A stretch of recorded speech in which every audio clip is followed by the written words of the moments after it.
चलो बेटा, last class में हम लोग टेबल ड्रॉ कर रहे थे हाइब्रिडेशन का, है ना। अब आपके आखिरी जंग की डेट आई गई है, फाइनल फुल एंड कंफर्म, है ना। तो बस अब तैयारी शुरू कर देना, 20 मिनट एक्स्ट्रा मिल ही गए हैं, फायदा उठा लेना उसका, कुछ हो सके तो, है ना। बोले एनटी वाले मजे लेते, बोले तुम कर लो तुम। पिछली बार के बच्चे बाहर आए, बोले क्वेश्चन एक्स्ट्रा थे, टाइम कम पड़ गया। उसने बोला ले 20 मिनट और ले, कर ले, अभी तेरे से जो बन पड़े वो कर ले, ठीक है ना।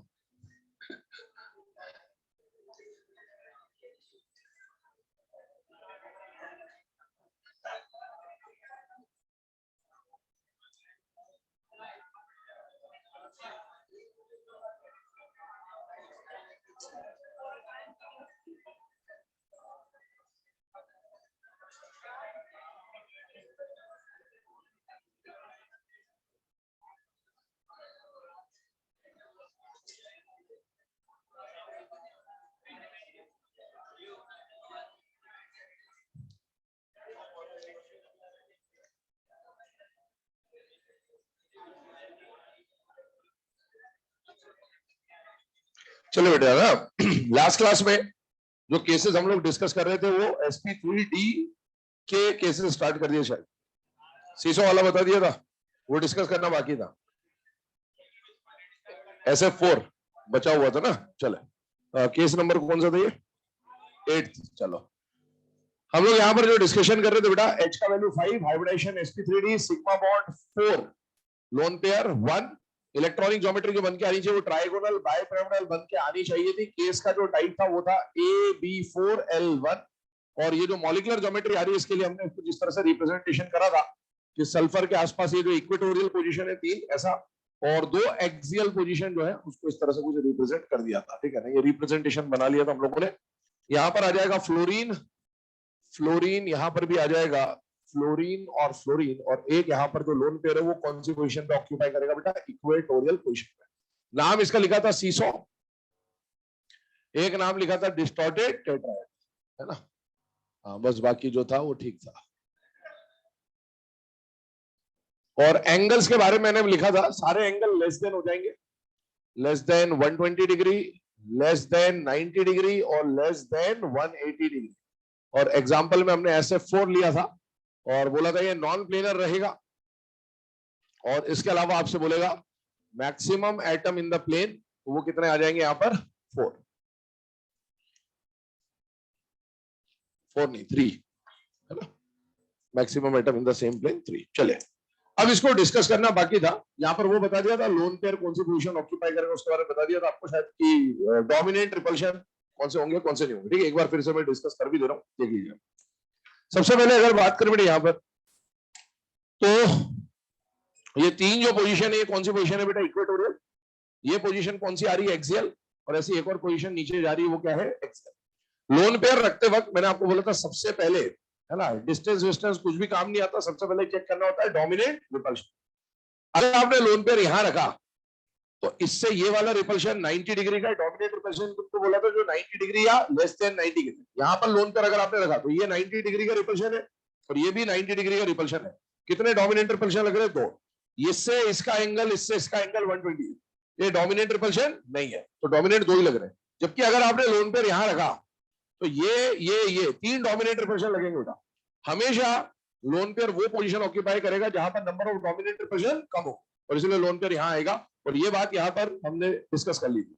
इसके अलावा ध्यान सुनिएगा, यही केस नहीं, अगले जो केसेस आएंगे यहां पर sp3d हाइब्रिडेशन और sp3d3 हाइब्रिडेशन, जहां पर इक्वेटोरियल और एक्सियल पोजीशन होती है, 2 ही ज्योमेट्री होती है ऐसी, उन हर जगह पर लोन पेयर इक्वेटोरियल पे ही आएगा। आप उसको दिमाग में फिट कर, बस एक जो लास्ट केस पढ़ेंगे 16 केस, वहां पर एक्सियल पे आएगा, वरना हमेशा लोन पेयर कौन सी पोजीशन ऑक्यूपाई करेगा, इक्वेटोरियल पोजीशन ऑक्यूपाई करेगा। ये इसको दिमाग में फिट कर ले, क्योंकि एग्जाम में आए तो कंफ्यूज नहीं होना चाहिए कि कहाँ रखना है कहाँ नहीं रखना, इक्वेटोरियल पे रखना है, खत्म बात। और जो लास्ट केस पढ़ाएंगे वो आपके सिलेबस का नहीं, वो यहाँ पूछा जाता है इसलिए बता देंगे, एग्जाम में नहीं आएगा। तो आप तो फिट कर लो दिमाग में लोन पेयर को कहाँ रखना है, इक्वेटोरियल। चलिए आगे बढ़ते हैं। अब इसके बारे में डिस्टॉर्टेड टेट्राहेड्रल क्यों बोला, या जो नाम बताए थे वो सब क्यों बोलेगा, इसके बारे में शायद डिस्कशन नहीं हुआ था, है ना। ये बात कर लेते हैं। आपने लोन पेयर को यहां रखा, तो बताइए जब ये लोन पेयर यहां रखा है तो इससे और इसका एंगल पहले कितने का होना था, 120। ये इक्वेटोरियल का एंगल की बात कर रहा हूं, लेस देन 120, जिसको हम करने वाले हैं वो देख रहे हैं। जब ये लोन पेयर इसको धक्का देगा तो ये ऊपर जाएगा कि नीचे जाएगा, नीचे, ये भी नीचे जाएगा। तो ये एंगल जो 120 का होना था ये लेस देन 120 हो जाएगा। तो ये जो इक्वेटोरियल का एंगल था ये लेस देन 120 मिलेगा। ये डोमिनेंट रिपल्शन नहीं है, लेकिन रिपल्शन तो है, तो थोड़ा बहुत तो फर्क आएगा, ये बात ध्यान रखिएगा। अब इसको देखो, इस एक्सियल का इस इक्वेटोरियल से, या एक्सियल का इक्वेटोरियल से एंगल कितना होना चाहिए था, 90। पर जब ये लोन पेयर धक्का देगा तो ये आगे की तरफ जाएगा या पीछे की तरफ जाएगा, पीछे। अब इधर से देखो, ये लोन पेयर उसको धक्का दे रहा है तो पीछे जा रहा है, पीछे जा रहा है। तो एंगल खुल रहा है या क्लोज हो रहा है, क्लोज हो रहा है। क्लोज होता है जब भी एंगल, तो एंगल हमेशा डिक्रीज हो रहा होता है, और इसलिए एंगल क्या हो जाएगा बेटा, लेस देन 90। और अगर ये स्ट्रेट होता और नीचे वाला भी स्ट्रेट होता तो 180 का एंगल होता एक्सियल का। इसने धक्का दिया, ये पीछे गया, इसने धक्का दिया इसको, ये भी पीछे गया, तो ब्लैक और ब्लैक का एंगल कितना होगा, लेस देन 180। इधर से नहीं देखना, हमेशा छोटा वाला एंगल देखेंगे तो क्या आ जाएगा बेटा, लेस देन 180। अब इस ज्योमेट्री को समझने की कोशिश करिए। ये जो लोन पेयर है, इसने इनको धक्का दिया, अब ये स्ट्रक्चर कुछ ऐसा बन रहा है। लोन पेयर हटाऊंगा मैं थोड़ी देर के बाद, रेड कलर का जो मार्कर है वो हटा दूंगा। आप एक चीज यहां पर समझ ले, दोनों ब्लैक का जो लेवल है ऐसे ऊपर से नीचे वो सेम है। दोनों ब्लैक का जो लेवल है ऐसे वो सेम है, और दोनों ब्लू का जो लेवल है ऐसे वो भी सेम है। पर ब्लैक और ब्लू का लेवल अलग है। ब्लैक और ब्लू का लेवल ऐसे, ब्लू थोड़ा पीछे है और ऐसे ब्लैक थोड़ा आगे, ये समझना जरूरी है यहाँ, है ना। अब इसको मैं हटा दे रहा हूं, ये डायग्राम ऐसा था, इस डायग्राम को मैंने ऐसा कर दिया थोड़ी देर के, है ना। अब इसको मैं रिकंस्ट्रक्ट कर दे रहा हूँ थोड़ी देर में, समझने की कोशिश करिएगा। इसको बनाना बड़ा खतरनाक काम है।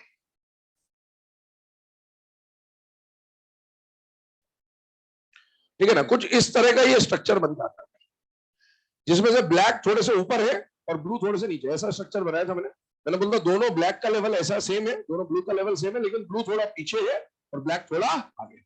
ये जो स्ट्रक्चर बन रहा है ना, इसको बोलते हैं सीसॉ। बचपन में झूला झूलते हैं। ये दोनों जो ब्लू कलर के मार्कर है, जमीन में गड़े हुए पोल्स है, इधर एक बैठा इधर एक बैठा, ये हवा में रहते हैं, टेटू टेटू टेटू टेटू झूला झूल रहे हैं। इसको क्या बोलते हैं, सीसॉ। डिस्टॉर्टेड टेट्राहेड्रल क्यों बोला गया इसको, उसका कारण समझिएगा। एक्चुअल में ये मॉलिक्यूल का जो टाइप है वो देखिए, क्या ये AB4 टाइप का मॉलिक्यूल दिख रहा है बेटा, यस। इसको CH4 से कंपेयर करिए, ये देखने में CH4 जैसा है, AB4 जैसा है। तो CH4 का जो ज्योमेट्री होता है वो क्या होता है, टेट्राहेड्रल। तो इसको भी टेट्राहेड्रल होना चाहिए था, लेकिन टेट्राहेड्रल अगर होता तो सारे एंगल 109.5 के होते हैं, अगर ये एक्चुअल रेगुलर टेट्राहेड्रल होता। लेकिन यहां तो एंगल कुछ और ही बता रहा है, और इसीलिए इसको टेट्राहेड्रल ना बोल के क्या बोला जाएगा, डिस्टॉर्टेड टेट्राहेड्रल। फिर वो जो अगला नाम है उसको देखें, ऐसा। अगर इस सारे चीजों को आप ऐसे प्लेन पे कर दें तो क्या बन रहा है, एक स्क्वायर बन रहा है। और इसी स्क्वायर को आपने ऐसे रखते हुए, ये बात समझ में आ जानी चाहिए, ठीक है। आगे बढ़ते हैं। वो जो उसका नाम नहीं लेते है ना, वोल्डेमॉर्ट। चलो आगे बढ़ते हैं। अगला केस यहां पर क्या बन रहा है, तो अगला केस यहां पर जो बन रहा है उसके ऊपर बात करते हैं। वो ये है कि प्लेनर नॉन प्लेनर। भैया ये जो स्ट्रक्चर है ये प्लेनर है या नॉन प्लेनर है, नॉन प्लेनर।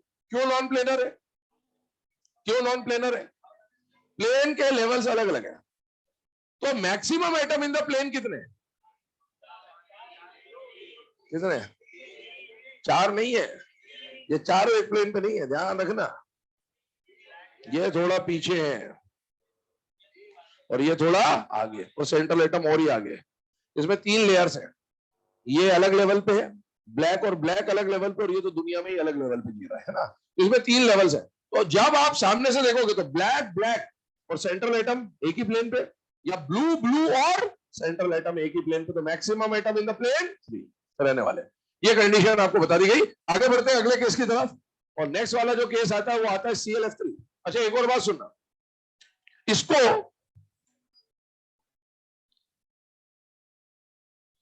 ये नाम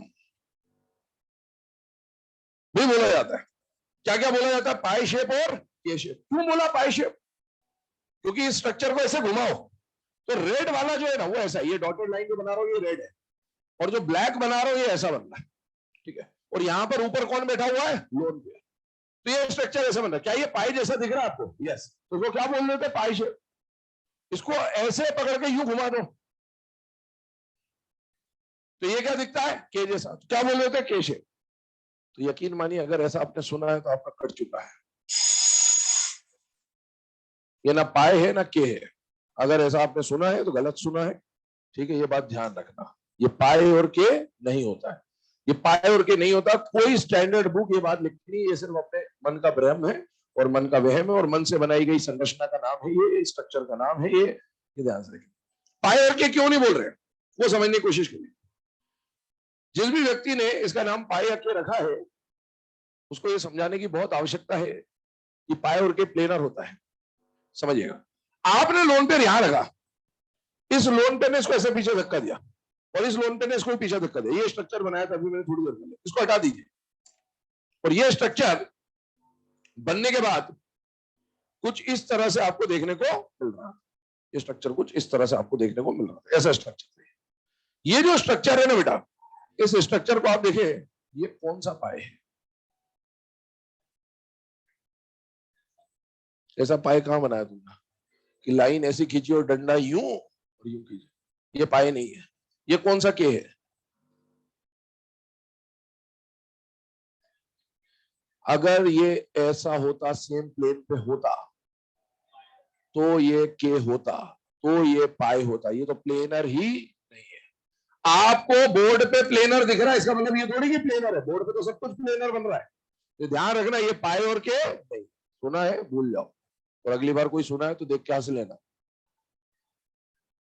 ठीक है। हाँ, तो चलिए आगे बढ़ते हैं अगले केस पे। ClF3 की बात कर रहे हैं। ClF3 क्या आता है? यहां पर पाई के सुनने को मिल जाए पेपर में, ठीक है, चलने देना, कोई दिक्कत नहीं है ना, पर पाई और के होता नहीं है एक्चुअल में। ClF3 की बात कर रहा हूं। ClF3 में आप हाइब्रिडेशन निकालने जाए, सेंट्रल एटम के पास कितने वैलेंस इलेक्ट्रॉन? बेटा 7, 7 + 3 10, 10 का आप किया 5। 5 अगर आ रहा है H का वैल्यू, तो H का वैल्यू 5 आने का मतलब हाइब्रिडेशन होगा बेटा sp3d। सेंट्रल एटम ने पोजीशन तैयार करी 5, साइड एटम आए 3, मतलब 3 सिग्मा बॉन्ड बनेंगे, 2 क्या आएंगे? Lone pair. Type of the molecule बन जाएगा AB3L2, और इसकी आइडियल कंडीशन में जो ज्योमेट्री बनेगी वो क्या बनेगी? Trigonal bipyramidal. वो सब है ना, स्ट्रक्चर नहीं बना रहा हूं, कल बना चुके, उसी का आप कॉमन कर लीजिएगा। अब 2 लोन पेयर आगे बेटा, तो 2 लोन पेयर को कैसे रखा जाए वो समझने की कोशिश करिएगा। ये आपने बनाया 3 पोजीशन, और 2 जो लोन पेयर आ रहे हैं, ध्यान सुनना, लोन पेयर यहां भी कहां आएंगे? इक्वेटोरियल पोजीशन, वो अभी प्रूफ करके बताऊंगा, बट पहले मैं लगा देता हूं। ये लोन पेयर एक इक्वेटोरियल पे रखा, ये लोन पेयर दूसरा इक्वेटोरियल पे रखा, यहां पर आ गया फ्लोरीन, और बचे हुए जो 2 फ्लोरीन है वो ऐसे हैं, क्योंकि ये लोन पेयर जो है उसको रिपेल कर देगा। तो ये लाइन वैसे सीधी होनी थी, पर लोन पेयर ने धक्का दिया आगे चला गया, सीधी होनी थी, लोन पेयर ने धक्का दिया आगे चला गया। इस स्ट्रक्चर को ऐसे पकड़िए और ऐसे घुमाइए, टी बनता हुआ दिखेगा। ये जो रेड कलर है इसको उठाइए और ऐसे करिए, तो ये ऐसा ऐसा और ये ऐसी लाइन जा रही है ब्लैक वाले फ्लोरीन। ये क्या बन रहा है? T shape. इसको टी शेप बोला जाता है। क्यों टी बोला? क्योंकि प्लेनर है। इससे पहले एक वी शेप आपने पढ़ा था, क्यों वी बोला गया? प्लेनर है। ABCDEFGH ये सब कॉपी पे लिखे जाते हैं क्योंकि ये प्लेनर होते हैं। इसको पाई या के क्यों नहीं बोल सकता? क्योंकि के is a planar shape and the structure is non, इसलिए इसको के या पाई नहीं बोल सकते, ध्यान रखिएगा। ये जो टी शेप बन रहा है, ये स्ट्रक्चर कैसा मिलेगा बेटा? प्लेनर मिलेगा। और अगर प्लेनर है तो इसका मतलब है सारे के सारे एटम सेम प्लेन पे होंगे। तो बताइए maximum atom in the plane कितने आ जाएंगे? 4। और यहाँ पर एंगल की अगर मैं बात करूं तो यहाँ एक ही टाइप का एंगल, और वो है एक्सियल, 2 टाइप के एंगल, सॉरी, एक्सियल इक्वेटोरियल और एक्सियल एक्सियल। जो एक्सियल इक्वेटोरियल का एंगल है वो भी लेस हो जाएगा बेटा, लेस देन 90 डिग्री, और एक्सियल एक्सियल का एंगल जो है वो भी लेस हो जाएगा, लेस देन 180 डिग्री। इसको देख के समझने की कोशिश करेंगे कि कैसे ये हो रहा है, या कैसे इसमें लोन पेयर इक्वेटोरियल पे ही आएगा, वो भी समझने की कोशिश करें। यहाँ पर ये काम करता हूं मैं, थर्ड केस भी बना देता हूं पहले, फिर एक साथ तीनों को समझा दूंगा आपको, मतलब दोनों को समझा दूंगा। एक और केस लिख दे रहा हूं, XeF2 का, ध्यान से देखिएगा। XeF2 का केस क्या बन रहा है, 8 + 2 10, 10 का हाफ किया 5, 5 का मतलब है sp3d। इसका जो स्ट्रक्चर बन के आएगा वो लीनियर बन के आएगा। तो लीनियर मतलब प्लेनर होगा, और अगर प्लेनर होगा तो maximum number of atom in the plane कितने आ जाएंगे, 3, है ना, 2 साइड एटम और एक सेंट्रल एटम। आइए इसको देखते हैं। इसमें जो H का वैल्यू निकल के आएगा वो आएगा 5, 5 मतलब sp3d होगा। sp3d होने का मतलब ये है बेटा कि इसमें 5 पोजीशन तैयार हुई है, साइड एटम कितने आए हैं, 2, तो 2 + 3 का केस बनेगा, मतलब मॉलिक्यूल का टाइप बन जाएगा AB2L3, और ये बन जाएगा ट्राइगोनल बाइपिरामिडल। इसकी आइडियल ज्योमेट्री होनी चाहिए थी। जेनॉन ने अपने आसपास बॉन्ड बनाने के 5 पोजीशन तैयार करे बेटा, कुछ इस टाइप में, और उनमें से 3 पोजीशन पे कौन आएंगे, लोन पेयर।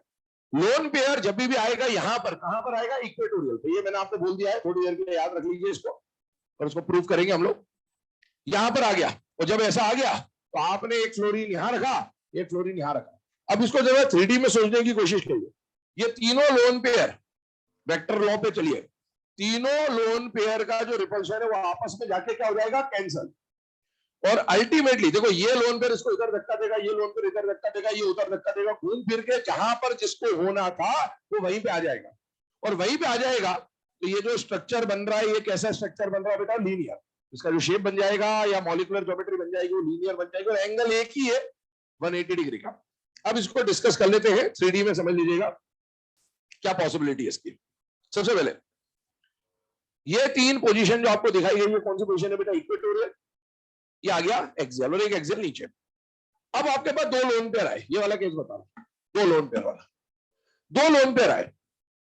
2 लोन पेयर को रखने की क्या क्या पॉसिबिलिटी है पहले वो चेक करिए, क्योंकि यहां पर लोन पेयर आप कहीं भी नहीं रख सकते, आपको चेक करना पड़ेगा कि लोन पेयर कहां रखा जा रहा है, क्योंकि यहाँ पोजीशंस अलग अलग है। तो पहली बात, दोनों लोन पेयर को मैं इक्वेटोरियल पर रख सकता हूं, तो ये पॉसिबिलिटी है। दोनों लोन पेयर को मैं एक्सियल पर रख सकता हूं, तो ये पॉसिबिलिटी है। और एक लोन पेयर को इक्वेटोरियल और एक को एक्सियल पे रख सकता हूं, ये तीसरी पॉसिबिलिटी। 3 पॉसिबिलिटी आपको मैंने बोला था लोन पेयर को कहां रखा जाएगा, ये पहले किससे चेक करते हैं, एंगल से या dominate repulsion. Dominate number of dominate repulsion हमेशा पहले देखना है। जब नंबर ऑफ डोमिनेट रिपल्शन रखे, सपोज मैंने लोन पेयर को एक्सियल और एक्सियल पे रखा, तो डोमिनेट रिपल्शन देखिए, इससे 390 के रिपल्शन लग रहे और नीचे वाले से भी 390 के लग रहा है। Total number of dominate repulsion हो गए 6। याद रख लीजिए उसको, यहां रखने पे 6 या 1 से 3 ऐसे याद रख लीजिए। अगर आपने दोनों लोन पेयर को ब्लू और ब्लू पे रखा, मतलब इक्वेटोरियल पे रखा, तो बताइए इससे ये रिपल्शन 120 डोमिनेट नहीं है, इससे ये और इसका आपस में नहीं है, डोमिनेट नहीं। इससे ये और इससे ये 90, 2। एक लोन पेयर की वजह से 2 और दूसरे लोन पेयर की वजह से भी 2, 4। यहां रखने पर 6, यहां रखने पर 4 और एक यहां, एक रखने पर 5। क्योंकि यहां रखा तो इसकी वजह से 2 लगेंगे, 3 लगेंगे, और ये जो रख रहे हैं उसकी वजह से 2 लगेंगे, तो टोटल 5। तो 3 पॉसिबिलिटी में जो रिजल्ट आ रहा है वो आ रहा है एक जगह 4, एक जगह 5, एक जगह 6। जहां पर डोमिनेंट रिपल्शन की क्वांटिटी कम है, लोन पेयर वहीं जाएगा, और वो कम कहां पर है, इक्वेटोरियल पे, और इसीलिए लोन पेयर कहां आएगा, इक्वेटोरियल पे आएगा। तो ये 2 लोन पेयर आपने इक्वेटोरियल पे रखा। अब अगर आपने ये दोनों लोन पेयर इक्वेटोरियल पे रख दिए, तो ये आइटम ऐसे बाहर की तरफ निकला हुआ है और ये आइटम ऐसे अंदर की तरफ निकला है। ये दोनों लोन पेयर का जो रिपल्शन होगा उसको रिजल्टेंट के फॉर्म में बता दे रहा हूं, दोनों का रिजल्टेंट बीच में आएगा। तो बीच में आएगा तो ये इसको आगे धक्का दे देगा और इसको भी आगे धक्का दे देगा, ये रिपल्शन के बाद ये रिजल्ट बनेगा। अब इसमें से दोनों ब्लू को हटा दीजिए और बाकी रेड, ब्लैक और ब्लैक को देखिए। क्या ये रेड, ब्लैक और ब्लैक ये वाला स्ट्रक्चर बन के आ रहा है बेटा? यस। ये स्ट्रक्चर कैसा है बेटा? प्लेनर, और इसका शेप कैसा दिख रहा है? टी। कई लोग इसको टी बोल देते हैं, कई लोग बेंट टी भी बोल देते हैं, चलेगा, क्योंकि टी एकदम परफेक्ट तो नहीं है, लेकिन बेंट टी भी बोल देते हैं। लेकिन स्टैंडर्ड जो लिखा होता है वो टी शेप लिखा होता है, इसलिए मैंने टी शेप आपको दिखाया। और ये एंगल अगर स्ट्रेट होता तो 90 होता और 180 होता, लेकिन ये ऐसा झुका है, ऐसा झुका है, तो एंगल लेस देन 90 और एंगल लेस देन 180 डिग्री, ये वाली बात आ जाती है। चलिए आगे बढ़ते। ये जो 3 लोन पेयर वाला है, मेरे हिसाब से इसमें समझने की कोई दिक्कत नहीं होनी चाहिए। तीनों लोन पेयर एक दूसरे के इफेक्ट को कैंसिल कर देंगे, इक्वेटोरियल इक्वेटोरियल इक्वेटोरियल आपस में कैंसिल, एटम यहां थे वहीं के वहीं आ जाएंगे, स्ट्रक्चर बन जाएगा लीनियर। छापिए इसको 3 मिनट।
चलो बेटा, है ना। अब अगले केसेस के ऊपर डिस्कशन स्टार्ट कर रहे हैं।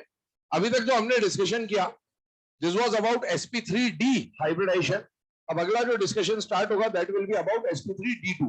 sp3d2 में भी 3 केस पढ़ने आपको। एक तो विदाउट लोन पेयर वाला केस है बेटा, एक विद 1 लोन पेयर का केस है, और एक विद 2 लोन पेयर का केस है।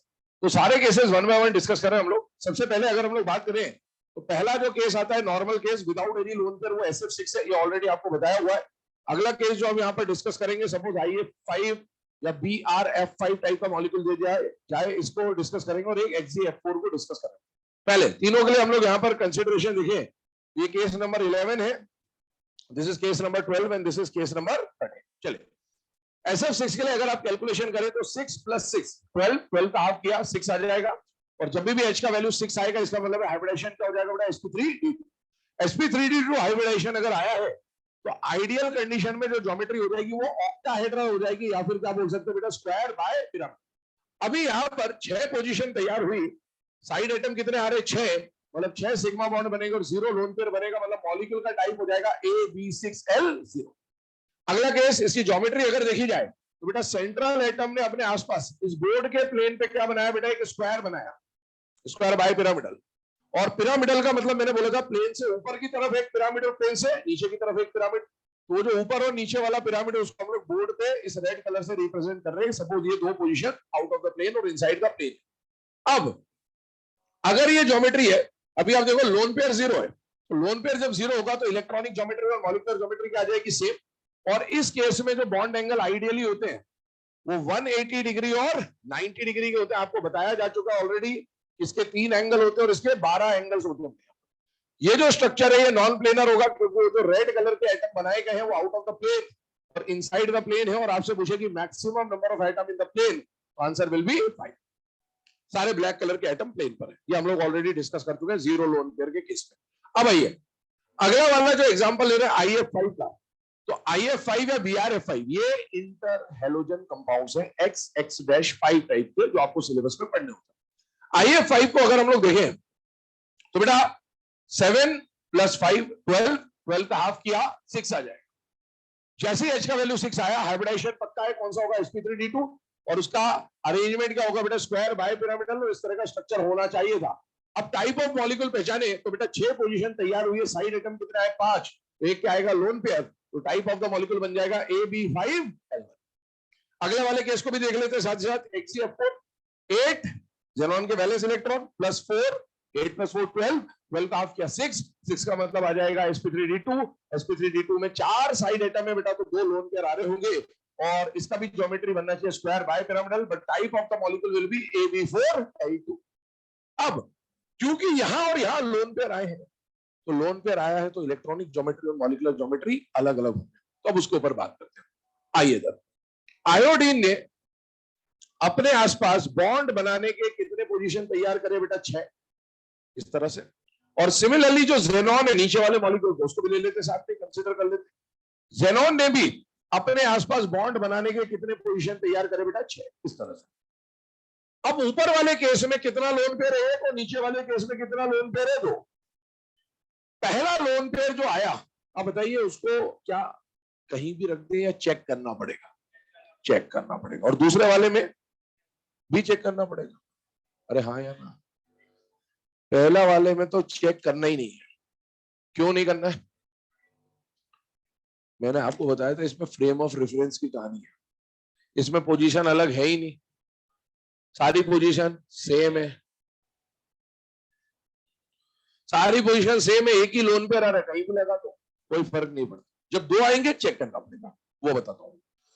तो पहले वाले में तो आप लोन पेयर जहां मर्जी आए वहां लगा दो, पहले मैं स्ट्रक्चर बना देता हूं। अगर मान लो हमने लोन पेयर नीचे लगाया तो ये स्ट्रक्चर कुछ इस तरह का दिखाएगा, और इस स्ट्रक्चर को बोला जाएगा स्क्वायर पिरामिडल।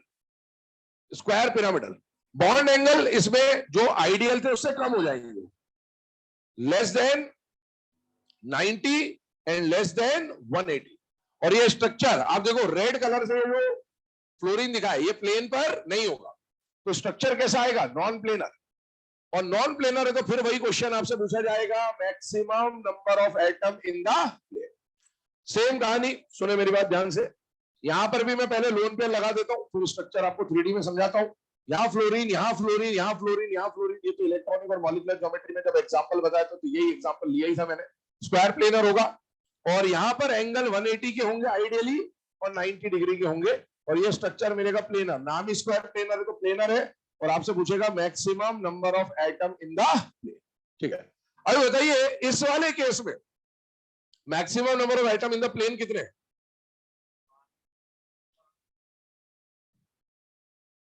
ध्यान से सुनना और ध्यान से देखना, क्यों वहां 4 लिखा गया है और क्यों यहां 5 लिखा गया है, अब ये समझने की कोशिश करते हैं। ये हमने बनाया बेटा स्क्वायर, ठीक है, ये स्क्वायर बन गया ऐसा, और इससे एक एटम ऐसे बाहर की तरफ आ रहा है और एक एटम नीचे की तरफ जा रहा है, ऐसा मान लिया। तो स्क्वायर बाय पिरामिडल की हम लोग यहाँ पर डिस्कशन कर रहे हैं, ये ऐसा कुछ स्ट्रक्चर है। अब क्या हो रहा है कि जब आपने ये स्ट्रक्चर बनाया, एक लोन पेयर लाना था, अब आपकी मर्जी जहां लोन पेयर चाहे वहां लगा दो, मैंने यहाँ लगा दिया, आपको यहाँ लगाना आप लगा दो, इस पैसे कर दो, लोन पेयर कहाँ गया नीचे, आपको यहाँ लगाना यहाँ लगा दो, इसको नीचे कर दो, लोन पेयर कहाँ गया नीचे, कोई दिक्कत नहीं, आपको जहां लगाना वहां लगा दो। मैंने लोन पेयर कहाँ मान लिया, नीचे। ये लोन पेयर जो लगा, क्या ये lone pair in bond pair को रिपेल करेगा कि नहीं करेगा, करेगा। अब आप अगर यहां पर number of maximum number of atom in the same plane 5 मान रहे हो ना, तो आप क्या कर रहे हो, आप समझिए इस बात को। आप ये बोल रहे हो कि ये लोन पेयर जो है ये इसको रिपेल कर रहा है, कैसे रिपेल कर रहा है, ऐसे, ऐसे रिपल्सन थोड़ी लगता है, ऐसा लगता है। सेंट्रल एटम नहीं हिलेगा, साइड एटम हिलेगा बेटा। साइड एटम क्यों हिलेगा? क्योंकि इलेक्ट्रॉन डेंसिटी बीच में, साइड एटम की पोजीशन चेंज होती है। आप तो रिपल्सन ऐसा लगा रही हो, तो इसका मतलब ही क्या होता फिर? अगर तो ये ध्यान से समझना है ना, ये ऊपर जा रहा है इस पूरे स्ट्रक्चर में, ये फ्लावर बन गया ना ऐसा। अभी समझो, इस पूरे स्ट्रक्चर में 3 लेवल से बता, सेंट्रल एटम बहुत नीचे है, ये चारों एक लेवल पे बीच में, और ये सबसे ऊपर।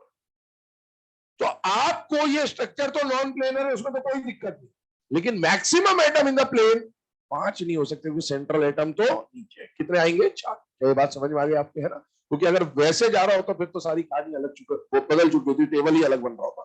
फिर अगली बात, इसको क्या नाम दिया गया? Square pyramidal. ये परफेक्ट स्क्वायर पिरामिडल नहीं है, perfect square pyramidal. Perfect square pyramidal तो कब बनता है? जब ये ऐसा होता है। पर नाम जो दे दिया, पहले से लिटरेचर में चलता आ रहा है, स्क्वायर पिरामिडल जैसा दिखता है, डिस्टॉर्टेड मान लो भले, पर इसको नाम दिया जाता है स्क्वायर पिरामिडल ही, अपने को स्क्वायर पिरामिडल ही लेके चलना है। दूसरी बात, एंगल के ऊपर आता हूं, ध्यान से देखना। अगर ये सारे ऐसे स्ट्रेट होते हैं तो बताइए ये एंगल कितने का दिखता है? 90, 90, 90, और ये सामने सामने वाले 180। जब लोन पेयर ने धक्का दिया, ये ऊपर गया, बताइए एंगल 90 बचा या लेस देन 90 बचा? Less than. और जो 180 था वो भी लेस देन 180। ये तो मैंने आपको 2 एंगल बता दिया, पर इसके अलावा एक एंगल यहाँ अंदर भी तो था। अरे 90 वाले ये भी तो एंगल थे। तो जब इसको ऊपर किया तो बताइए ये एंगल क्या हुआ? ये लेस देन 90 हुआ, ये अभी भी 90 है? लेस देन 90 है, ये लेस देन 90 है। क्यों लेस देन 90 है समझना, इत्मीनान समझो इस बात। ऐसे रखा आपने, लोन पे ने धक्का दिया, ऊपर गया, ऊपर गया, ऊपर गया, ऊपर गया, क्या ये क्लोज हो रहा है?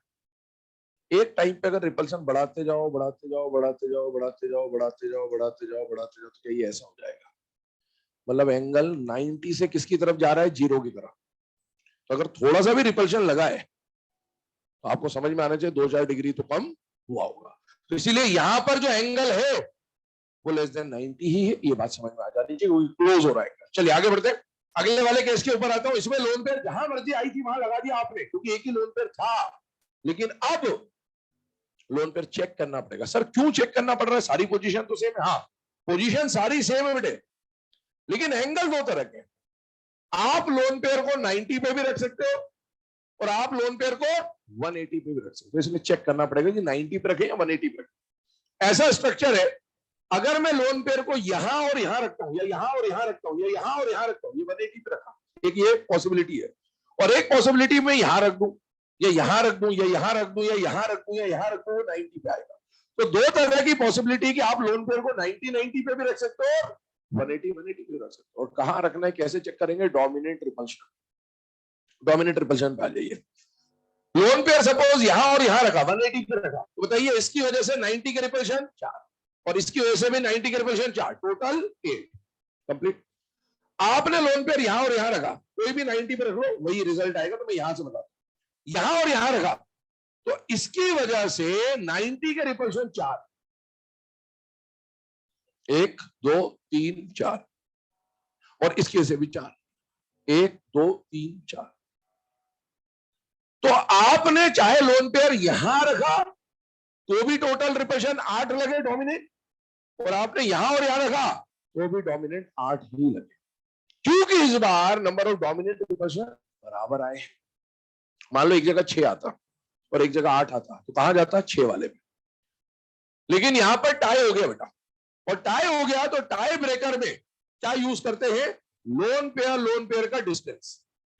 अगर यहां लोन पेयर 90 पे रखते तो डिस्टेंस कम होता, और यहां पर लोन पेयर का डिस्टेंस ज्यादा है। लेकिन हम इस मुद्दे पे कब गए? जब हमने पहले डोमिनेंट रिपल्शन चेक कर लिया था, और इसीलिए यहां लोन पेयर कहां जाएगा? 180 पे जाएगा। ये आप पहले वालों पे नहीं लगाए, क्योंकि पहले डोमिनेंट रिपल्शन ही अलग थी, यार डोमिनेंट रिपल्शन सेम है, इसलिए हमने ये बात करी। अब आइए इसमें, अगर ये लोन पेयर और ये लोन पेयर, तो बेटा ऊपर वाला लोन पेयर चारों को धक्का देगा नीचे, नीचे वाला लोन पेयर चारों को धक्का देगा ऊपर, दोनों का नेट इफेक्ट कैंसिल। तो जो एटम जहां होना चाहिए था आइडियली, वो एटम वहीं पे मिलेगा, स्ट्रक्चर बन जाएगा स्क्वायर प्लेनर। 180 का एंगल 180 का ही रहेगा और 90 का एंगल 90 का रहेगा। बताइए एंगल 180 के कितने एंगल है? 2, और 90 के 4। बस ये चेंज आया, वहां पर 12 और 3 थे, यहाँ 4 और 2 हो गए, प्लेनर है, maximum momentum in the plane, छाप के इसको आगे बढ़ते हैं sp3d3 के।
चलो बेटा ना, अब यहाँ पर डिस्कशन स्टार्ट कर रहे हैं लास्ट टाइप का जो हाइब्रिडेशन बचा हुआ है, लास्ट 3 केसेस है, दैट इज sp3d3 हाइब्रिडेशन। ध्यान सुन लेना, इनमें से 14th और 15th वाला जो केस है ये तो हमारे सिलेबस के रिगार्डिंग इंपॉर्टेंट है, 16th वाला सिर्फ आपको यहाँ के लिए बताया जा रहा है, इसका एनसीईआरटी में कहीं पर कोई मेंशन नहीं है, तो इसके आने की पॉसिबिलिटी खत्म है, क्योंकि आज तक कभी पूछा भी नहीं है, ठीक है, तो परेशान नहीं होना इसके फालतू में।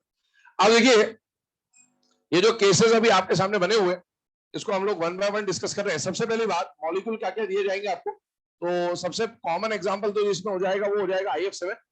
अगला एग्जांपल जो आप पढ़ेंगे यहाँ पर वो आएगा XeF6। XeF6 हमारे सिलेबस में दिया हुआ है, आपको याद हो तो आप जब हाइड्रोलाइसिस पढ़ते हैं तो XeF2, XeF4, XeF6 तीन का हाइड्रोलाइसिस हमें सिलेबस में पढ़ना होता है, वहां XeF6 का मेंशन आ जाएगा। और इसके अलावा एक स्पीशीज यहाँ पर लिख रहा हूं मैं XeF5 माइनस, तो ये लास्ट वाला केस आ रहा होगा। इनमें कैलकुलेशन स्टार्ट करते हैं सबसे पहले। तो IF7 की अगर हम लोग बात करें तो आयोडीन का वैलेंस शेल में 7 इलेक्ट्रॉन है, सातों फ्लोरीन मोनोवैलेंट है, 7 + 7 14, 14 का आपका 7 7 मतलब sp3d3। sp3d3 की ideal condition pentagonal bipyramidal होगी और स्ट्रक्चर कुछ ऐसा बनेगा, 5 तो पेंटागन प्लेन पे बन रहे होंगे, ब्लू कलर के सारे एटम प्लेन पे, और रेड वाला प्लेन से बाहर और प्लेन से अंदर है, जिसको क्या बोला जाएगा एक्सियल पोजीशन। ठीक है, अब आगे देखिए 7 पोजीशन तैयार हुई, साइड एटम भी 7 आ रहे हैं, तो 7 सिग्मा बॉन्ड है, 0 लोन पेयर कंडीशन बन के आ गई। क्योंकि यहाँ पर लोन पेयर 0 है तो जो इलेक्ट्रॉनिक ज्योमेट्री वही मॉलिक्यूलर ज्योमेट्री, और इसमें एंगल्स की बात करें तो यहाँ पर क्योंकि पोजीशंस अलग अलग है तो इक्वेटोरियल इक्वेटोरियल इक्वेटोरियल एक्सियल और एक्सियल एक्सियल टाइप के एंगल्स आपको डिफाइन करने पड़ेंगे। और अगर हम लोग बात करें तो इसका एंगल 72 डिग्री का होता है। लास्ट क्लास में आपको बताया था 5 एंगल होते हैं 72 के, वो नहीं लिख रहा हूँ। 90 डिग्री के 10 एंगल होते हैं और 180 डिग्री का एक एंगल होता है। स्पीशीज जो है वो नॉन प्लेनर होगा क्योंकि जो रेड कलर वाले आइटम है वो प्लेन से बाहर और अंदर है, और maximum atom in the plane कितने हो जाएंगे 6। चलिए आते हैं अगले वाले केस में। XeF6 आपको दिया गया। XeF6 में जेनॉन के आउटर मोस्ट शेल में कितने इलेक्ट्रॉन है बेटा 8, 8 + 6 हो जाएगा 14, 14 का हाफ क्या आ जाएगा 7, 7 का मतलब है sp3d3, और sp3d3 है तो ये सब कहानी होनी चाहिए। लेकिन पोजीशन तैयार हुई 7, साइड एटम आए 6, तो एक पोजीशन पे कौन आएगा लोन पेयर, और जैसे ही लोन पेयर आए तो टाइप ऑफ द मॉलिक्यूल बन जाएगा AB6L1।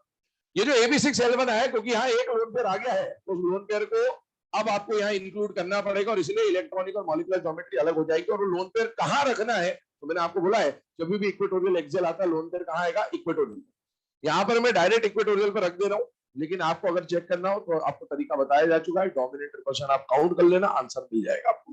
तो यहाँ पर लोन पेयर को सपोज जेनॉन ने अपने आसपास 7 पोजीशन तैयार करी, 5 पोजीशन तो इस तरह से और 2 पोजीशन को जिस तरह से आप इसने प्रिपेयर की। अब बाई चांस अगर आप सुनना मेरी बात, लोन पेयर को एक्सियल पे रखते हैं, समझ नहीं आई, एक्सियल पे रखते हैं तो 5 रिपल्शन लगते बेटा डोमिनेट 90 डिग्री के, और अगर आपने यहां रखा 72 पे तो 1 2 3 4 ही लगेंगे, और इसीलिए लोन पेयर कहां जाएगा इक्वेटोरियल पोजीशन पे जाएगा। ठीक है, रीजन वही है जो बाकियों में था।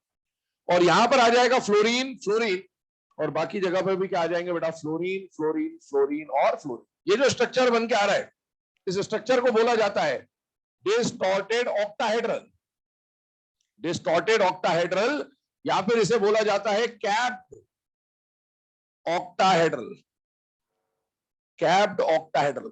क्यों बोला गया ऐसे, कारण समझिएगा। अभी थोड़ी देर पहले मैंने आपको डिस्टॉर्टेड टेट्राहेड्रल की कहानी समझाई, दूसरी समझिएगा। ये XeF6 क्या ये SF6 जैसा दिखने में है या नहीं है बेटा, है। SF6 होता है ऑक्टाहेड्रल, तो इसको भी AB6 है तो ऑक्टाहेड्रल जैसा बनना चाहिए था, लेकिन इसका जो स्ट्रक्चर है क्या इसके एंगल परफेक्टली इसकी तरह 90 या 180 डिग्री के होंगे या नहीं होंगे, नहीं होंगे, तो इसीलिए इसको क्या बोला जा रहा है ऑक्टाहेड्रल जैसा दिखने में तो है लेकिन एग्जैक्टली ऑक्टाहेड्रल नहीं है, रेगुलर ऑक्टाहेड्रल नहीं है, तो क्या बोलते हैं बेटा डिस्टॉर्टेड ऑक्टाहेड्रल। और आप इसको यहां से भी समझने की कोशिश कर सकते हैं। इस लोन पेयर को थोड़ी देर भूल जाए, ये जेनॉन और ये चारों फ्लोरीन ब्लैक वाले प्लेन पे, तो इनका स्क्वायर बनाइए, एक प्लेन से बाहर एक प्लेन से अंदर, तो ऑक्टाहेड्रल जैसा स्क्वायर बाय पिरामिडल जैसा ही बन के आ रहा है, ऑक्टाहेड्रल जैसा बन के आ रहा है, लेकिन हाँ डिस्टॉर्शन के वजह से थोड़े थोड़े आड़े टेढ़े होंगे, इसलिए इसको क्या बोलते हैं बेटा डिस्टॉर्टेड ऑक्टाहेड्रल। फिर ऑक्टाहेड्रल तो ये है, उस लोन पेयर को इसके सर पे क्या मान लेते हैं, ऑक्टाहेड्रल के सर पे टोपी कैप मान लेते हैं, तो इसीलिए इसको क्या बोल रहे हैं बेटा कैप्ड ऑक्टाहेड्रल बोलो। आगे सुने, ये जो स्ट्रक्चर बन के आ रहा है इसमें ये जो एंगल है इक्वेटोरियल इक्वेटोरियल या इक्वेटोरियल एक्सियल या एक्सियल एक्सियल, सबकी कहानी वही होगी जो आपने sp3d में पढ़ी है। वहां पर सारे angle less than less than less than less than हो जाते थे, यहां पर भी सारे एंगल लेस देन हो जाएंगे, मतलब less than 72 degree, less than 90 degree, less than 180 degree. Structure कैसा रहेगा, नॉन प्लेनर, क्योंकि रेड कलर के जो दोनों फ्लोरीन है वो प्लेन से बाहर और प्लेन से अंदर की तरफ है। और आपसे पूछेगा maximum atom in the plane 5, 5, यहां 4 नहीं होगा, क्योंकि यहाँ पर रिपल्शन साइड वाइज लग रहा है, वहां पर रिपल्शन नीचे से लग रहा था, ध्यान रखें, है ना, साइड वाइज, इसलिए प्लेन पे ही रहेंगे जो भी घूमती रहेंगे। इसके बाद आते हैं XeF5 -1 पे। जेनॉन के आउटर मोस्ट शेल में कितने इलेक्ट्रॉन? 8, 8 + 5 13, 13 + 1 14, 14 का हाफ किया 7, 7 मतलब sp3d3 पेंटागोनल बाइपिरामिडल। पोजीशन तैयार हुई 7, साइड एटम है 5, तो 5 + 2 का केस बनेगा। अब ये एकमात्र ऐसा केस है जहां पर लोन पेयर को आना इक्वेटोरियल पे चाहिए था, लेकिन आता एक्सियल पे, क्योंकि इक्वेटोरियल इक्वेटोरियल का एंगल बहुत कम होता है। और ये एक्सेप्शनल केस आपको ध्यान रखना पड़ेगा कि यहां पर जो लोन पेयर पोजीशन ऑक्यूपाई करेंगे वो ऑक्यूपाई करेंगे एक्सियल पोजीशंस को। तो एक लोन पेयर एक्सियल पे, दूसरा लोन पेयर भी एक्सियल पे, दोनों लोन पेयर क्योंकि एक्सियल पे, तो दोनों एक दूसरे के इफेक्ट को कैंसिल कर देंगे। और कैंसिल कर देंगे तो ये जो मॉलिक्यूल है ये हो जाएगा पेंटागोनल प्लेनर, पेंटागोनल प्लेनर। और पेंटागोनल प्लेनर है तो एक्सियल पे तो कोई है नहीं, तो एक्सियल का तो एंगल बनेगा नहीं, तो एंगल सिर्फ इक्वेटोरियल इक्वेटोरियल का बनेगा, और जो एटम जहां होना चाहिए था वहीं मिलेगा, क्योंकि कैंसिल हो गए रिपल्शन आपस में, 72 डिग्री का बनेगा।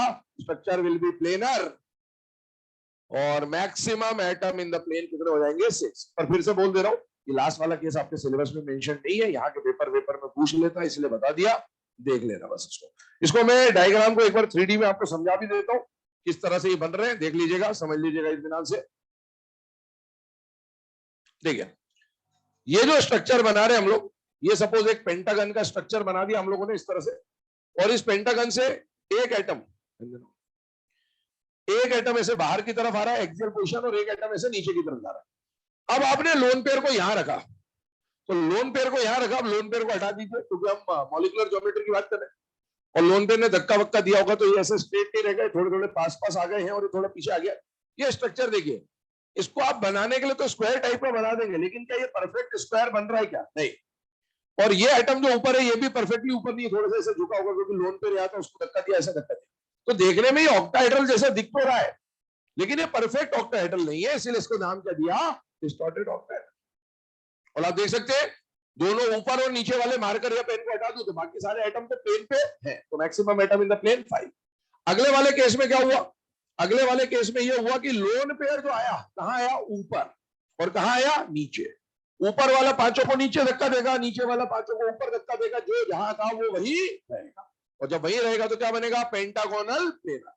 और एंगल इक्वेटोरियल इक्वेटोरियल में क्या मिल जाएंगे? 72 डिग्री के सारे एटम सेम प्लेन पे। छापिए इसको, आगे बढ़ते हैं, इसके बाद कुछ नोट और इसके क्वेश्चंस डिस्कस करते हैं और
अब यहां पर ध्यान देंगे, ये सारे केसेस हो जाने के बाद कुछ नोट आपको लिखाए जा रहे हैं। जैसे कि अगर हम लोग इक्वेटोरियल और एक्सियल पोजीशन की बात करें, तो आप जानते हैं sp3d हाइब्रिडाइजेशन और sp3d3 हाइब्रिडाइजेशन, दो ऐसे हाइब्रिडाइजेशन होते हैं जहां पर इक्वेटोरियल और एक्सियल जो बॉन्ड लेंथ होती है वो भी अलग अलग होती है। तो उसके ऊपर बात डिस्कस कर रहे हैं हम लोग। पहला लिखिएगा, नोट बनाइएगा, फर्स्ट पॉइंट लिखे नोट में। क्या हो गया बेटा, लिखा नहीं? कौन लिख रहा है? अब जल्दी लिखा कर बेटे, एग्जाम में तेरे तेरे लिए 20 मिनट बढ़ा है। जल्दी लिखा कर बेटा, बहुत धीरे लिखते, इतना टाइम नहीं लगना चाहिए। टाइम बढ़ गया तो कौन सा सॉल्व कर लोगे? हाँ वही होगा, वो तो टाइम बढ़ने, वही बोला ना, एनटीए वालों ने चुनौती दी है तुमको, एक तरह से कर लो तुम तो, 20 मिनट और ले लो, क्या कर लोगे? और बल्कि जो होना, जो सही होना होगा वो भी गलत कराओ, तो ज्यादा टाइम मिलेगा तो ज्यादा दिमाग लगाओ। हाँ हाँ बता रहा हूं मैं, देख लेना, एक बार और चेक कर लोगे, और जब एक बार और चेक करोगे तो फिर याद आएगा, नहीं ऐसा नहीं वैसा होना था। ज्यादा ज्यादा दिमाग लगाता ना इंसान, बस सिंपल सा कुछ गलत वही तो होते जो सिंपल होते, क्यों इतना सिंपल कैसे पूछ लेगा बे? तो आदत तुम्हारी यहाँ के पेपर करते करते आदत पड़ जाती, इतना सिंपल कैसे पूछ लेगा बे? बस वहां पूछता ही सिंपल है ना, तो इसीलिए ध्यान रखना, जो सिंपल दिखे उसको सिंपल ही समझना है ना। हाँ कर देना, जो दिख रहा है ना सिंपल वही करके आना, दिमाग मत लगाना। 20 मिनट एक्स्ट्रा बच रहे हो छोड़ देना, बैठ जाना आराम से वहां पर, है ना। 20 मिनट जो तुम्हारे पास एक्स्ट्रा वो ओएमआर भरने के लिए बचा लो तुम, बस एक साइकोलॉजी सेट कर लो, 20 मिनट जो बचो ओएमआर भरेंगे, बस खत्म, है ना। बाकी कुछ वो 20 मिनट जो बचे थे ना, उसमें क्वेश्चन चेक मत करने बैठना वापस, ये एक बार क्रॉस चेक कर ले, क्रॉस चेक हो जाएगा नहीं तो। हाँ चले लिखे यहाँ पर नोट में, फर्स्ट पॉइंट लिखिएगा, in sp3d hybridization, in sp3d hybridization, axial bond lengths are longer than equatorial bond lengths. Axial bond lengths are longer than equatorial bond lengths. Bracket में लिखिएगा, if all side atoms are same, if all side atoms are same. अगला point लिखें, second point note में, in sp3d3 hybridization, in sp3d3 hybridization, equatorial bond lengths are longer than axial bond lengths. Equatorial bond lengths are longer than axial bond lengths. यहां पर भी वही लिखिएगा, if all side atoms are same, if all side atoms are same.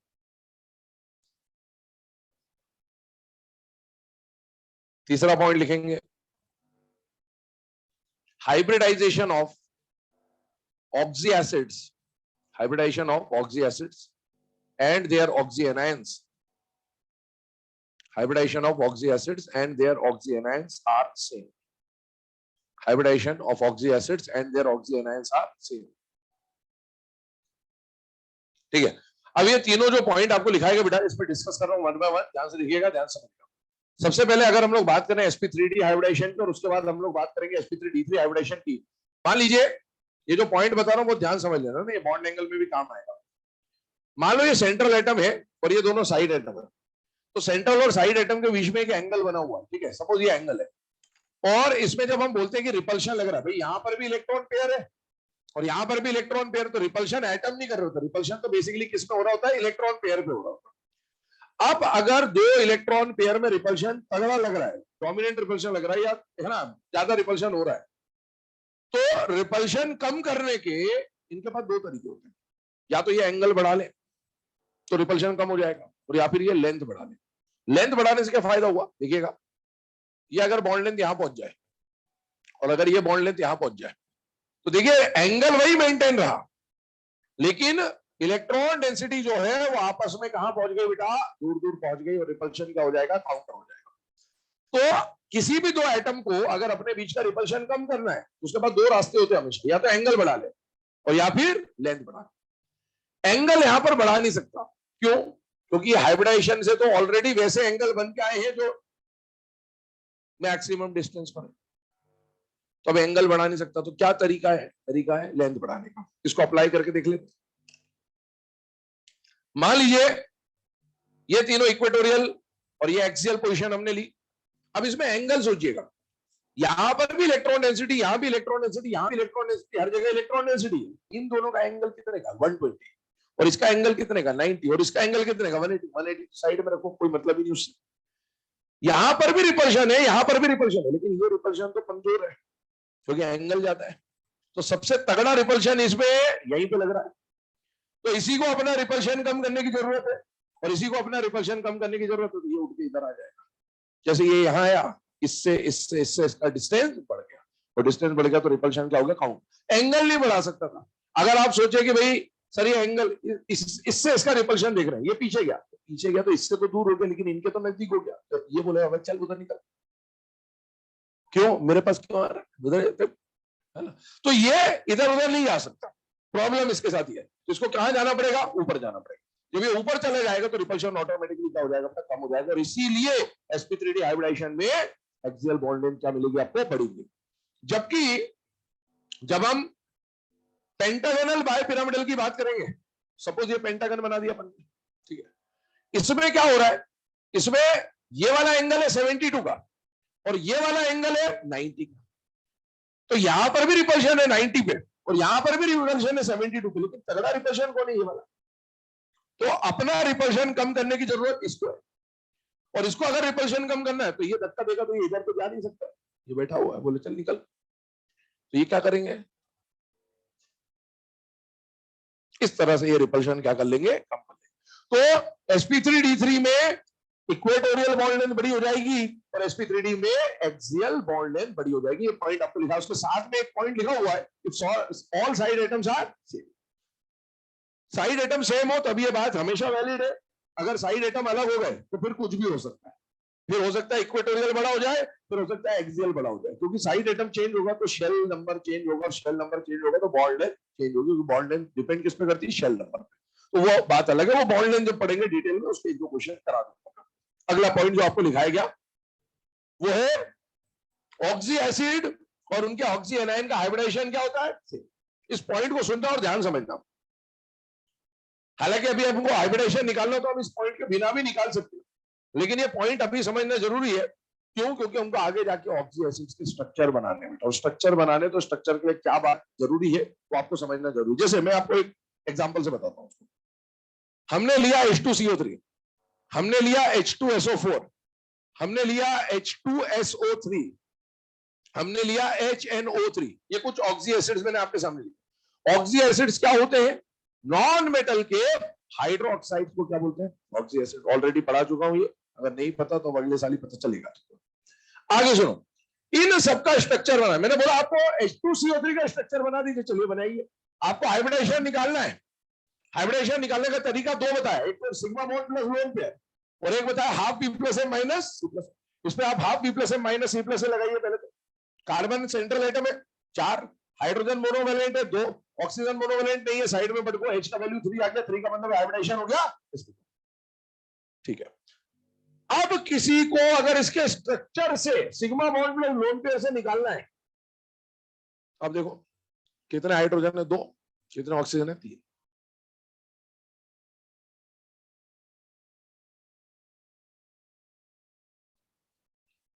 हाँ, ये दिक्कत आ सकती है। क्या बात समझ में आ रही है आपको? आप half B plus M minus C plus लगा रहे हो, बहुत आसानी से निकल गया, लेकिन आपको अगर ऑक्सी एसिड में सिग्मा और लोन पेयर निकालना है तो आपको उसका स्ट्रक्चर पता होना चाहिए, और किसी भी ऑक्सी एसिड का स्ट्रक्चर आप तब तक नहीं बना पाओगे जब तक आपको उसकी बेसिसिटी ना पता हो, क्योंकि बेसिसिटी तो OH बताएगा।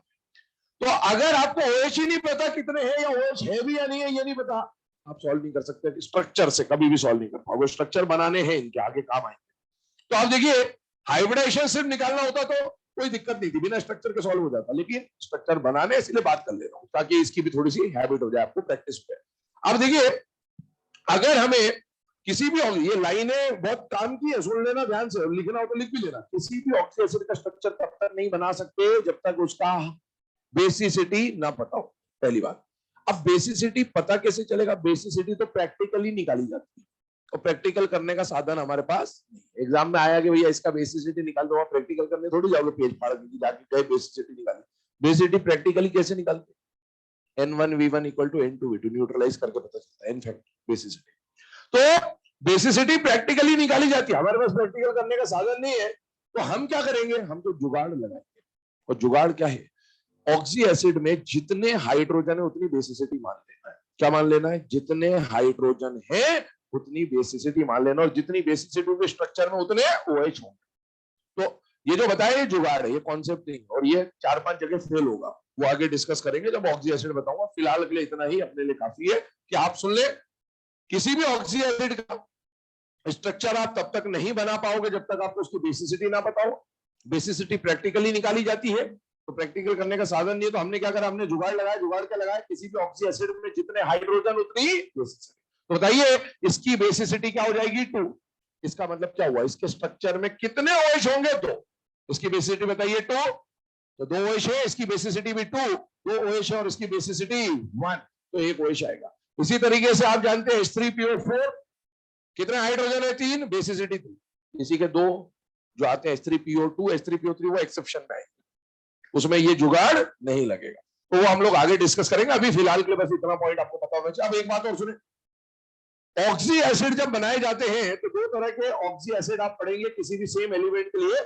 एक उसके हायर स्टेट का ऑक्सी एसिड है और एक उसके लोअर स्टेट का ऑक्सी एसिड।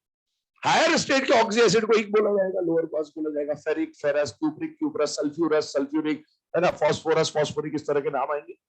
तो इक एसिड जो है इसका एनायन जब बनाओगे तो 8 बनेगा, और इक एसिड का जो एनायन बनेगा वो 8 बनेगा। क्योंकि मैंने आपको क्या बोला है कि किसी भी ऑक्सी एसिड और उसके एनायन का हाइब्रिडाइजेशन सेम होता है, तो एनायन भी बनाना आना चाहिए। अब आप बताइए इसमें अगर मैं एनायन की बात करूं 2 मिनट के ध्यान से देखिएगा, ये मोनोप्रोटिक एसिड है या पॉलीप्रोटिक है? Polyprotic, more than 1H plus, more than 1H plus, more than 1H plus, 1H plus, ठीक है। तो आप ये जानते हैं कि जो पॉलीप्रोटिक एसिड होता है वो सारे H प्लस एक साथ नहीं देता, वन आफ्टर दी अदर देता, K1 K2 इस तरह से। तो अगर इसमें से एक H प्लस निकाल दूं ये बन जाएगा। इस एसिड का नाम क्या है? Carbonic acid. इक एसिड आयन क्या बनेगा? कार्बोनेट, लेकिन ये तो हाइड्रोजन कार्बोनेट, हाइड्रोजन कार्बोनेट है या फिर बायो कार्बोनेट है। अभी एक और H प्लस निकलेगा, ये क्या बना? कार्बोनेट, क्योंकि इक एसिड का एनायन 8 बनेगा। इसी तरह से आइए H2SO4, 2 H प्लस है, एक एक करके निकालिए। एक H प्लस निकला तो ये, 2 H प्लस निकला तो ये है सल्फ्यूरिक एसिड, तो ये बना हाइड्रोजन सल्फेट, ये बना सल्फेट। H2SO3 सल्फ्यूरस एसिड है, और अगर सल्फ्यूरस एसिड है बेटा तो हाइड्रोजन सल्फाइड और सल्फाइड आयन बनाएंगे। ये है नाइट्रिक एसिड, एक ही H प्लस है, नाइट्रेट। फॉस्फोरिक एसिड, ध्यान से देखो,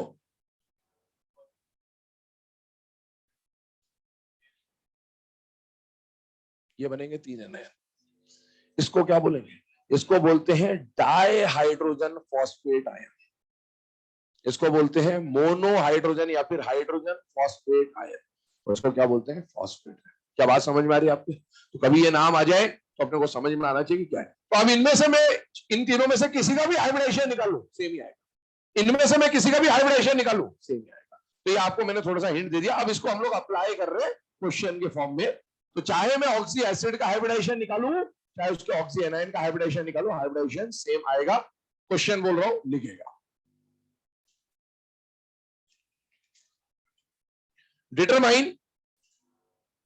determine hybridization, electronic geometry, molecular geometry for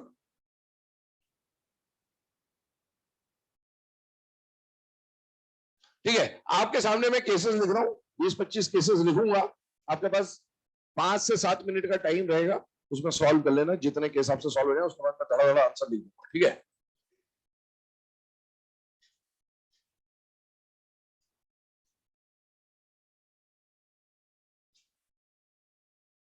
अब इनमें से चाहे आप ऑक्सी एसिड के लिए निकालो चाहे एनायन के लिए निकालो, एनायन का स्ट्रक्चर कल मैंने बता दिया था आपको। ये ऑक्सी एनायन है, ऑक्सी एनायन पे चार्ज किस पे आता है, साइड एटम पे, और ऑक्सीजन पे चार्ज -1 आएगा या -2 आएगा, -1 आएगा, -1 और ऑक्सीजन कैसा बॉन्ड बनाएगा, सिंगल बॉन्ड बनाएगा। ये कल भी बता दिया था। पहले खैर अभी इसमें आपको सीधे half B plus minus C plus लगाओगे सॉल्व हो जाएगा, लेकिन स्ट्रक्चर बनाने आने चाहिए, उसकी प्रैक्टिस करते हुए चलेंगे कि किस तरह से स्ट्रक्चर बनते हैं।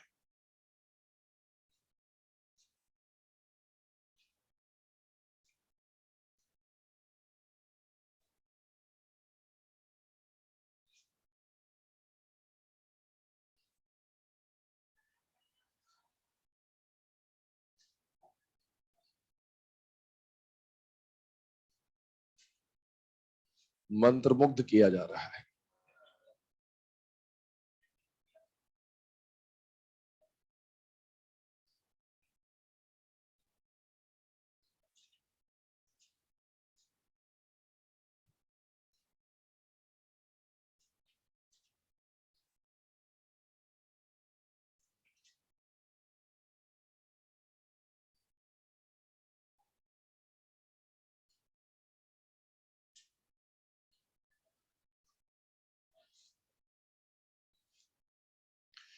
ठीक है, सॉल्व करते हुए एक बार ध्यान रखना बेटा, इसमें आप लोग है ना ऐसा कॉलम टाइप में सॉल्व कर लेना, ऐसी टाइप में लिख भी दूंगा आंसर। एच निकाल लेना, हाइब्रिडाइजेशन निकाल लेना। इलेक्ट्रॉनिक ज्योमेट्री और मॉलिक्यूलर ज्योमेट्री में आपको सिर्फ नाम लिखने हैं, है ना, स्ट्रक्चर स्ट्रक्चर ड्रॉ करने की कोई जरूरत नहीं, आप सिर्फ नाम लिखते जाएं कि क्या इलेक्ट्रॉनिक ज्योमेट्री क्या मॉलिक्यूलर ज्योमेट्री होगी।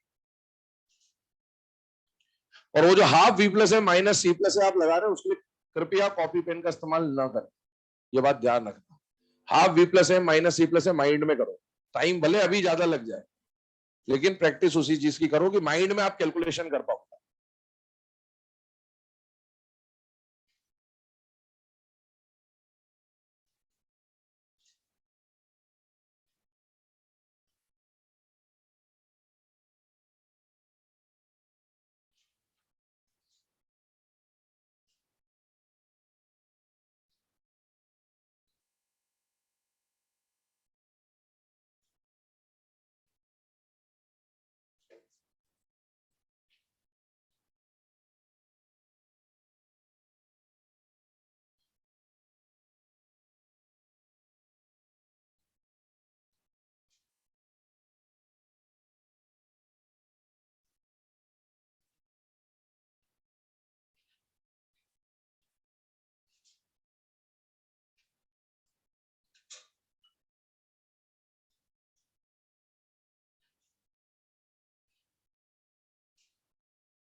नहीं बेटा इधर है ना, ये केस नंबर जो 11 दिया है और ये जो केस नंबर 17 दिया था, दोनों सेम हो रहे थे, इसलिए मैं यहाँ चेंज कर देता हूँ ना, इस पे माइनस लगा दिया मैंने।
देखिए आंसर सबके आपके सामने लिख दिए गए हैं। अब इनको एक बार आप है ना सॉल्व करके टैली कर लीजिएगा। इसमें से मैं 2-3 केस आपको बता देता हूँ, ये सारे केस तो आपसे हो जाने चाहिए। मैं बात कर रहा हूँ केस नंबर 18 और 19 की, है ना, जिसमें थोड़ा बहुत दिक्कत आ सकता है, तो इसकी डिस्कस कर देता हूँ मैं। 18 और 19 की बात कर रहा हूँ। 18 वाले केस को समझने की कोशिश करिएगा। 18 में आपको क्या दे रखा है, I3 प्लस, और 19 में आपको क्या दे रखा है बेटा, I3 माइनस। बहुत ध्यान सुनना, समझ लेना। 3 आयोडीन दिए हुए हैं। अब इसमें half B plus M minus C plus लगाना कैसे? 3 आयोडीन में से एक आयोडीन को आप सेंट्रल एटम माना, तो जिस आयोडीन को आपने सेंट्रल एटम माना, मान लो ये आयोडीन मैंने बना दिया सेंट्रल एटम। अब कितने आयोडीन बचे? 2। तो वो 2 आयोडीन आपके लिए किसकी तरह कर्म करेंगे? Side atom. और वो जो आयोडीन साइड एटम में आएगा वो कैसा बॉन्ड बनाएगा? सिंगल, डबल या ट्रिपल? सिंगल। और प्लस चार्ज, चार्ज के बारे में भी कल बताया था आपको। चार्ज हमेशा सेंट्रल एटम पे अज्यूम कर लेंगे जब तक ऑक्सीजन ना है। अब आप सॉल्व करेंगे तो इसके आयोडीन के वैलेंस शेल में कितने इलेक्ट्रॉन है? 7। 2 मोनोवैलेंट है, तो 7 + 2 9, 9 - 1 8, 8 का हाफ किया 4, तो ये आ गया 4, 4 मतलब sp3, sp3 मतलब टेट्राहेड्रल होना चाहिए। 4 पोजीशन तैयार हुई। साइड एटम कितने आए? 2। 3 साइड एटम मत ले लेना, क्योंकि 3 में से एक सेंट्रल है। तो साइड एटम कितने आए? 2। 4 पोजीशन तैयार हुई। साइड एटम इसमें कितने? 2। तो बेटा 2 जगह पर लोन पेयर आएगा और इसमें शेप कैसा बन जाएगा? बी। ऐसे ही I3 माइनस के लिए अप्लाई करिएगा। डायरेक्टली सॉल्व करते हैं। 3 आयोडीन में से एक आयोडीन क्या बेटा? Central atom. तो उसके वैलेंस शेल में कितने इलेक्ट्रॉन है? 7। 2 आयोडीन साइड एटम में मोनोवैलेंट। 7 + 2 9, 9 + 1 10, 10 का हाफ किया 5, 5 मतलब sp3d, ट्राइगोनल बाइपिरामिडल। पोजीशन तैयार हुई 5। साइड एटम कितना है? 2। तो 3 जगह लोन पे आएंगे, और 3 जगह लोन पे आएंगे तो शेप कैसा बन जाएगा? चले अब आगे बात करता हूं।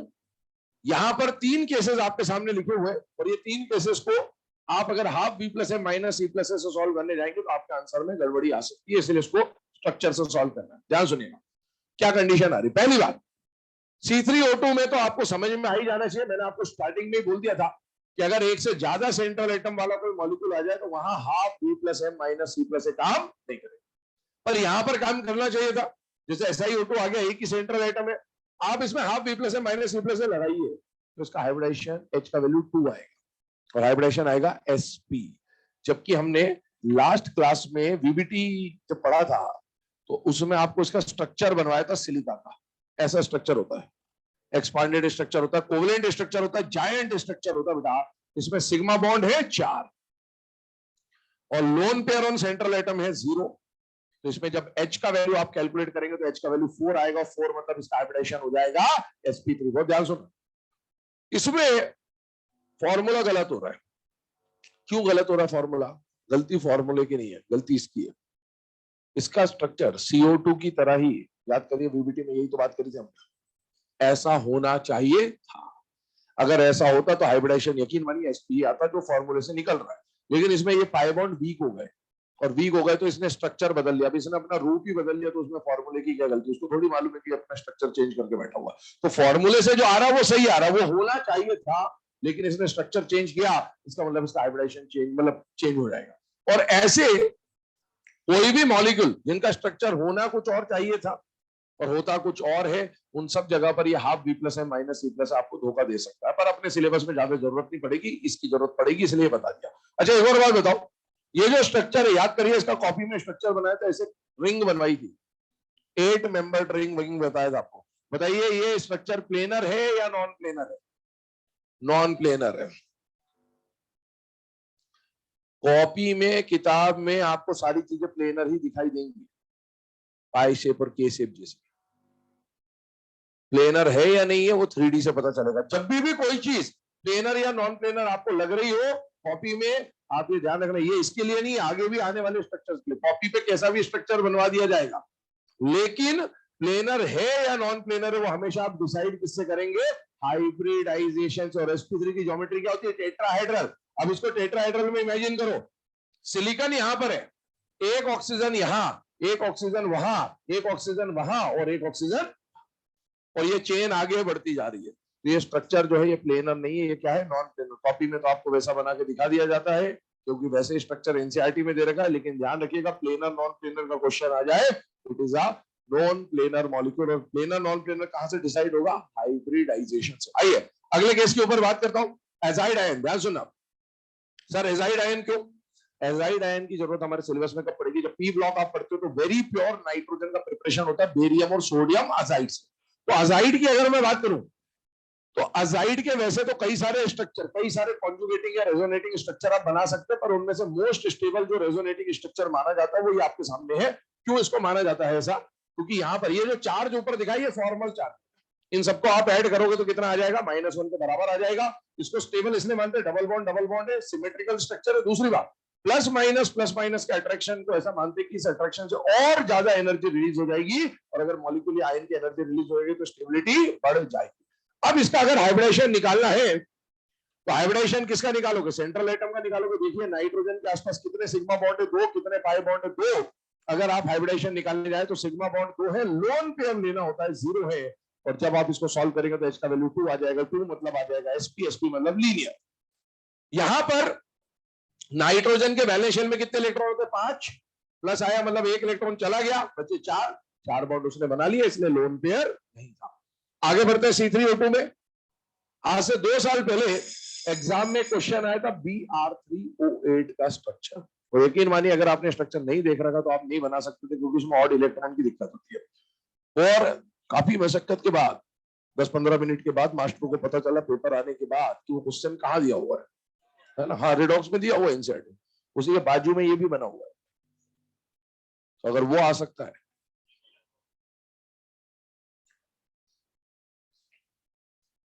ये स्ट्रक्चर है इसका। और इसमें जब आप हाइब्रिडेशन निकालने जाएंगे तो बेटा सेंट्रल एटम, सपोज मैं इसको मान के चल रहा हूं तो इसके रिस्पेक्ट में देख लेते हैं, 2 सिग्मा 2 लोन पेयर, तो सिग्मा बॉन्ड 2 है, lone pair sorry by bond 2 है, तो लोन पेयर 0 है, तो H का वैल्यू आ जाएगा 2, और 2 का मतलब हाइब्रिडेशन हो जाएगा sp, मॉलिक्यूल कैसा हो जाएगा? लीनियर। चले, तो ये आप इस तरह नोट कर ले। कल इसके आगे से हम लोग कुछ क्वेश्चन इसके ऊपर प्रैक्टिस करेंगे, फिर आगे जो ऑड इलेक्ट्रॉन स्पीशीज का हाइब्रिडेशन होते हैं और फिर सॉलिड स्टेट में क्या चेंजेस आते हैं और बॉन्ड एंड सबके ऊपर डिस्कशन स्टार्ट करेंगे।